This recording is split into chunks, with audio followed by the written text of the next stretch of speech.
Assalamualaikum warahmatullahi wabarakatuh. Saya Nasrat Hikmah. Jadi di sini akan menjelaskan tentang seputar dasar-dasar akuntansi. Semoga bermanfaat ya. Jangan lupa disimak. Sebelum itu, jangan lupa subscribe, like, and comment. Di dalam mempelajari ilmu akuntansi, khususnya bagi pemula atau yang baru belajar, ada tiga poin yang harus kita kuasai. Yang pertama itu adalah pengertian dari akuntansi. Apa sih akuntansi itu? Itu tentunya jadi bahan yang sangat penting untuk kita melanjutkan tahap selanjutnya. Yang kedua adalah kita menguasai persamaan dari dasar akuntansi. Setelah mengetahui pengertian dari akuntansi ini, kita juga perlu harus mengetahui apa-apa saja tentang persamaan dari akuntansi. Yang selanjutnya adalah siklus dari akuntansi. Jadi, setelah kita mempelajari dua yang tadi, kita yang ketiga mempelajari tentang siklusnya. Apa sih siklusnya ini? Pertama, kita masuk ke dalam pengertian akuntansi. Apa sih akuntansi itu? Jadi, akuntansi adalah suatu proses pencatatan, pengelompokan, penggolongan, serta menginterpretasikan kejadian-kejadian ekonomi yang terjadi di dalam perusahaan yang mempengaruhi posisi keuangan perusahaan untuk pihak-pihak yang membutuhkan di dalam rangka pengambilan keputusan. Nah, jadi itulah pengertian dari akuntansi sendiri. Atau yang lebih kita kenal juga, akuntansi ini adalah yang pertama jurnal, yaitu proses mencatat. Yang kedua buku besar, yaitu pengelompokan. Yang ketiga neraca saldo atau penggolongan. Yang keempat laporan keuangan atau menginterpretasikan. Jadi tujuan dalam semua akuntansi ini adalah meskipun siklusnya banyak, tapi tujuannya adalah melahirkan sebuah laporan keuangan yang mana itu dapat dipergunakan oleh baik itu perusahaan ataupun sekolah.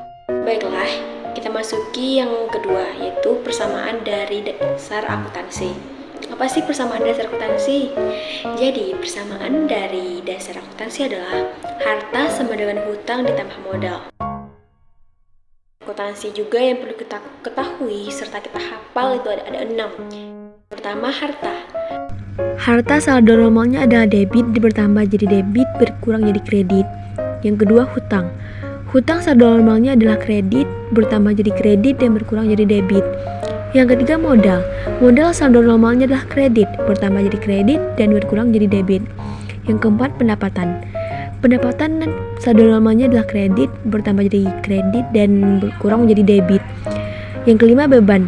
Beban saldo normalnya adalah debit bertambah jadi debit berkurang jadi kredit. Yang keenam, prive. Saldo normal debit bertambah jadi debit dan berkurang jadi kredit. Yang ketiga adalah siklus dari akuntansi.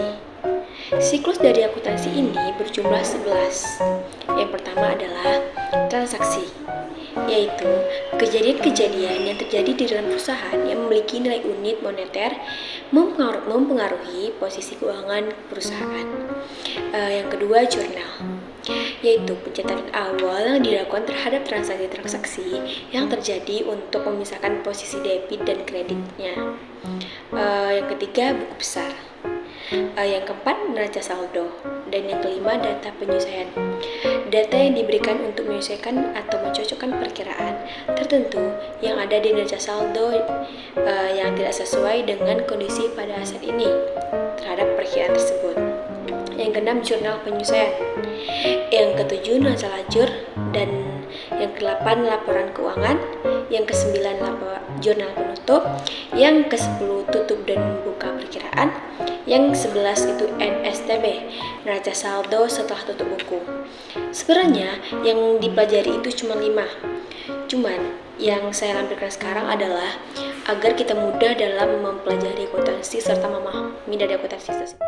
Jika kita mempelajari akuntansi ini, itu tidaklah sulit.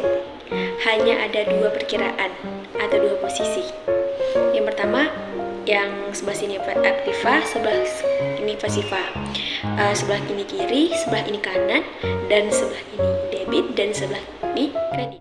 Dalam mempelajari akuntansi ini banyak sekali materi. Jadi saya lampirkan di video-video saya selanjutnya. Terima kasih atas perhatiannya. Semoga bermanfaat dan juga bisa dapat membantu semuanya dalam pembelajaran akuntansi.